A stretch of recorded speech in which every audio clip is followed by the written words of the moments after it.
आपके पास तो आंकड़े ही नहीं। मिनिस्ट्री तो कहती है हमारे।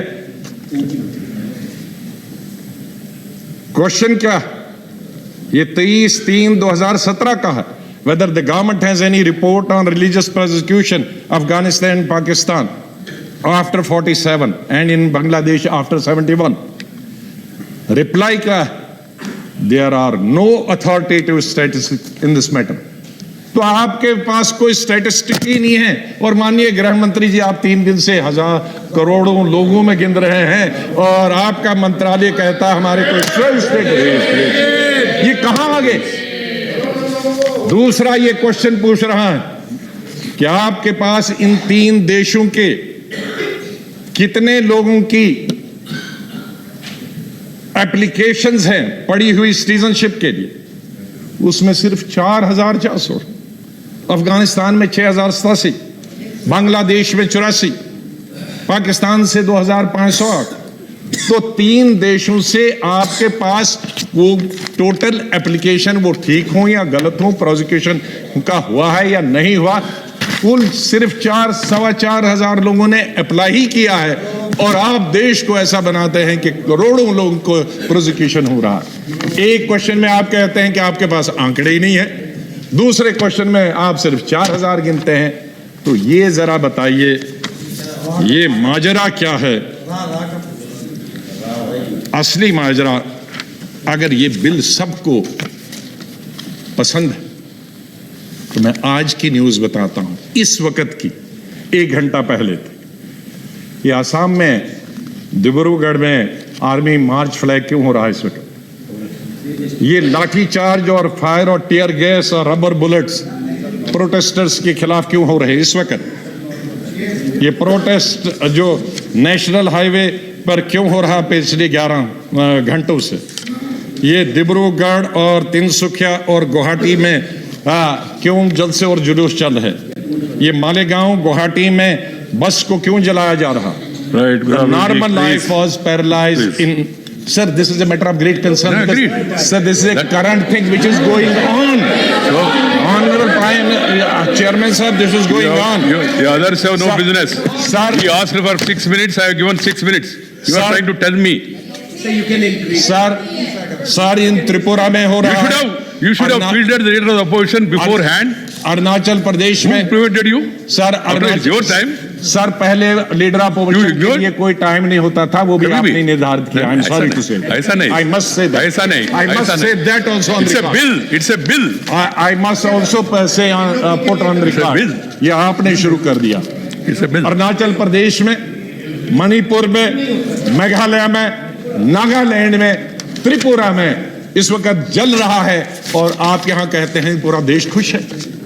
इसलिए माननीय गृह मंत्री जी, आपका इसी तरह से आप लोगों ने डिमोनेटाइजेशन लाया, जीएसटी लाया, ट्रिपल तलाक लाया, 370 लाया, एनआरसी लाया और सिटीजनशिप। आप असली ध्यान जो लोगों का है, बेकारी और बेरोजगारी का, किसानों का, महंगाई का, उसका हटाने के लिए हर 6 महीने 4 महीने के लिए इस तरह का बिल लाते हैं और लोगों को गुमराह करते हैं, उनकी आंखों में धूल डालते हैं। Right. Thank you. See, please understand. The leader of the opposition himself met me and told me, sir, my party time is this much, but I am going to intervene. I said, okay. And he himself said, maximum 5 to 6 minutes. I allowed it. And I can allow him another 2 minutes. What is your problem? You have a capable leader of the opposition. Very gentle, knowledgeable. You don't have any doubt about his capacities. I assure you, he is capable. And then I have all the respect for the leader of the opposition. Normally, when the leader of the opposition asks time, it will be liberal than normal time and all. So I have been telling the chair also earlier, if Congress party, if they want to give more time, let them spare some time. That's the only advice. Otherwise, we have no. Honorable Minister, Home Minister will reply. सभापति महोदय, आज मैं इस सम्मानीय सदन के सामने एक ऐतिहासिक संकल्प और बिल लेकर उपस्थित हुआ हूं। महोदय,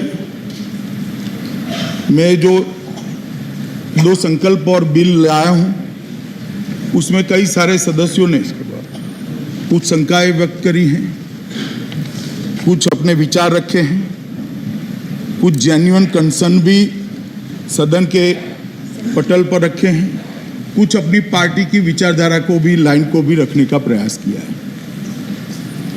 मगर मैं सदन के सामने स्पष्ट करना चाहता हूं, एज अ लेजिस्लेटर, मैं जब दोनों संकल्प और बिल लेकर आया हूं, तो मैं मानता हूं कि जम्मू कश्मीर में एक लंबे रक्तपात भरे युग का अंत धारा 370 के समाप्त होने से बनेगा।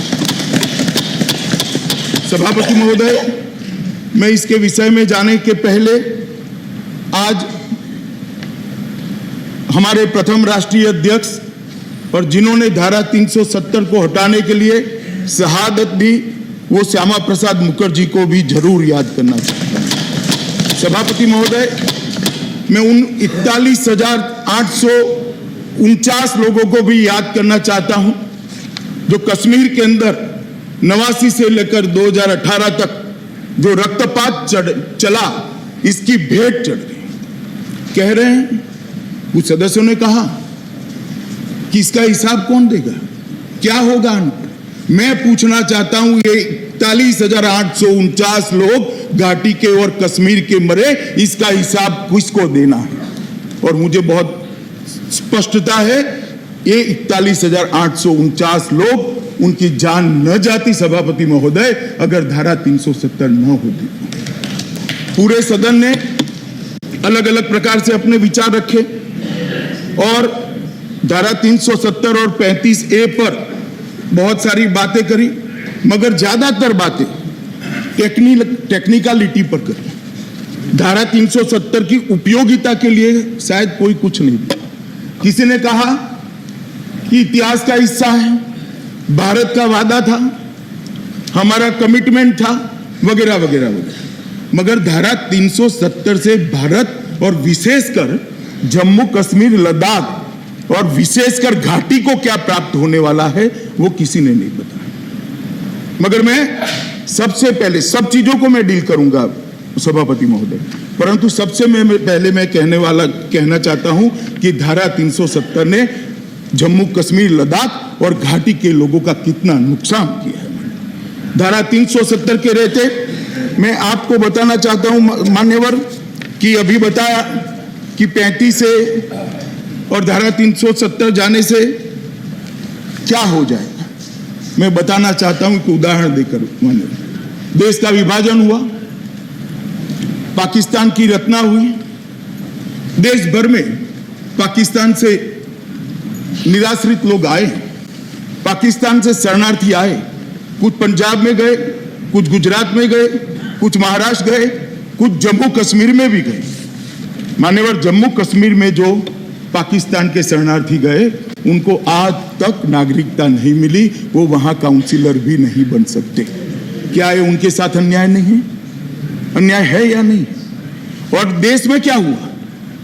इस देश को 2 प्रधानमंत्री पाकिस्तान से आने वाले शरणार्थियों ने दिए, श्री मनमोहन सिंह और श्री गुजराल साहब।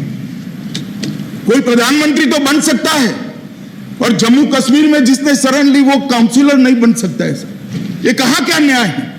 जो इसके पक्ष में खड़े हुए हैं उनको इसका जवाब देना चाहिए। ये कहां का न्याय है और क्यों अन्याय? मान्यवर, ये कहते हैं कि 370 और 35 से जाएगी तो कयामत आ जाएगी, और 370 के कारण ही जम्मू कश्मीर भारत के साथ जुड़ा। मैं इसके बाद बताना चाहता हूं, मगर मैं आपके माध्यम से सदन के सभी सदस्यों को, देश को और विशेषकर घाटी की जनता को बताना चाहता हूं कि 370 ने जम्मू कश्मीर, लद्दाख और विशेषकर घाटी का क्या नुकसान किया।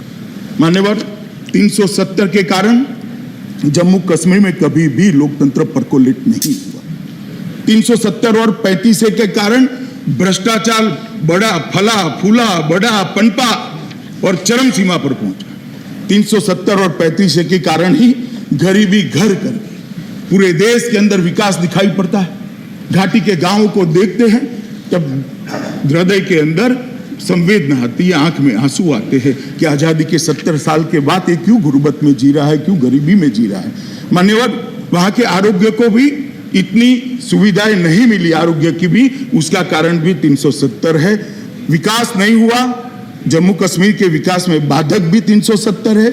शिक्षा लेने के लिए जम्मू कश्मीर के बच्चों को देश भर के शिक्षा संस्थानों में जाना पड़ता है, इसका भी कारण 370 है।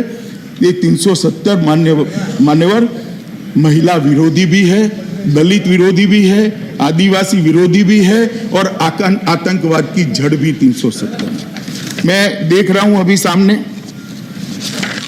मगर मैं सब चीजों का डिटेल जवाब देना चाहता हूं माननीय। सबसे पहले मैं लोकतंत्र की बात करूंगा। इस देश के अंदर संविधान का 73वां और 74वां संशोधन आया, मगर चूंकि 370 थी वो जम्मू कश्मीर में अप्लाई नहीं हुआ, जम्मू कश्मीर में अप्लाई नहीं हुआ। देश भर के अंदर स्वर्गीय प्रधानमंत्री राजीव गांधी लेकर आए, मगर जम्मू कश्मीर में अप्लाई नहीं हुआ। जब आजाद साहब मुख्यमंत्री थे तब भी नहीं कर पाए। क्यों नहीं कर पाए? क्योंकि वहां धारा 370 थी और वहां कॉन्सेंसस नहीं बन पाता था। मान्यवर, पंचायत और नगर पालिका के चुनाव होते भी नहीं थे। आज भी वहां पर 73 और 74वां संशोधन लागू नहीं हुआ है। आज ये सदन पास करेगा, कल लोकसभा पास करेगी। 73 और 74वां संशोधन ऑटोमेटिकली जम्मू कश्मीर को अप्लाई। मान्यवर, पंचायत के चुनाव वहां नहीं होते।